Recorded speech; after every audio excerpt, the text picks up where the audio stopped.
You had to go over here anyway. Yeah. Well, yeah. So what we've done here is applied a new strategy that we've been thinking about for a while and we haven't done.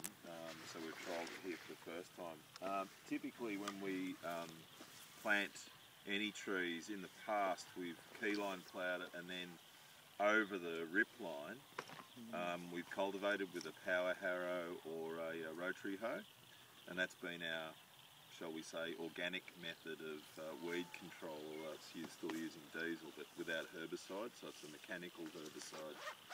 And what we find is where you're in a humid environment, you still get a profusion of grasses still come through, and that's the enemy of trying to establish trees. So what I've sort of come to is a bit more of a minimalist approach, as well to minimise the amount of mycorrhizal fungi loss that we're inevitably going to have occur when we do the sort of heavy-duty mechanical cultivation.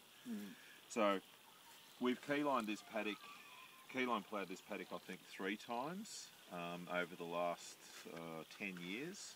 So there's been a few years spacing in between each.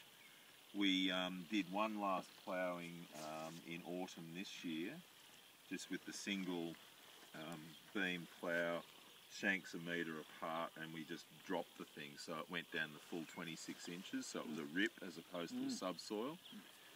And then what we did this winter, I think from about May, was we put about 20 litres of Camperdown compost, and it was a woody mix, so it was more of a fungal blend, and really nice stuff.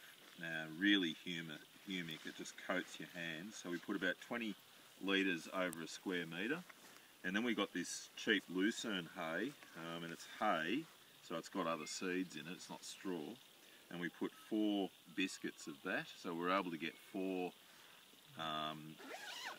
trees out of every little square bale, and then we put 40 litres of municipal mulch over the top of that. So we did each sort of pass. So we did a pass of one, then did a pass of another, and then a pass of the next. And so now we're about 2 months later, and we're about to plant. And so what we're doing now is just pulling this stuff back, which is, as you can see, starting to break down. A bit of the seed that's in the mulch is coming through, and it's mostly ryegrass by the look of it, and that's okay. We can sort of kill it a bit just right now. But you can see this stuff, which is the municipal mulch, is just breaking down beautifully. And I mean, as you can gather, I mean, what we're doing is just a sheet mulch job on each tree. But we're thinking about it a bit more in that we've put a specific woody compost on underneath, and now we're into the compost, right? And that's just a couple of months, and the grass, which was like this, is now gone. Like, we didn't use newspaper or anything, and now we're into the soil, right? So all we have to do now is just, I mean, I can dig it with my hand, which is fantastic because we're right on top of the rip line here, and in we go. And then once we plant, then we just backfill a little bit around the plant, just staying away from the collar a bit.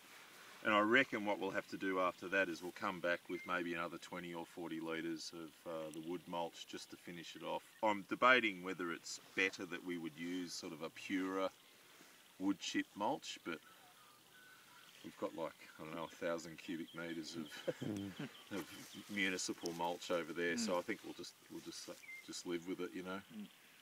Wouldn't take much for someone to come along with a little rake and just give it a bit of a stir to get rid of the weeds on top. But that's pretty good, and I can imagine in a year's time we'll come back and that'll just be writhing. A good start, so a minimum amount of cultivation. So it's an experiment like a lot of things that we've done here at Dalpura, but I think it'll, from what I can see so far, it'll come up pretty well. And the cost has been really low. Right.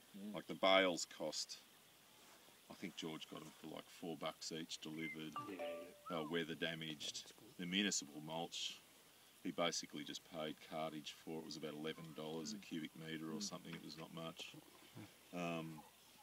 and the compost I think was about $100 a cubic metre delivered, and we've only used for about 400 trees. Oh well, you know, we've used 20 litres times 400 or 500 is, so we haven't used much.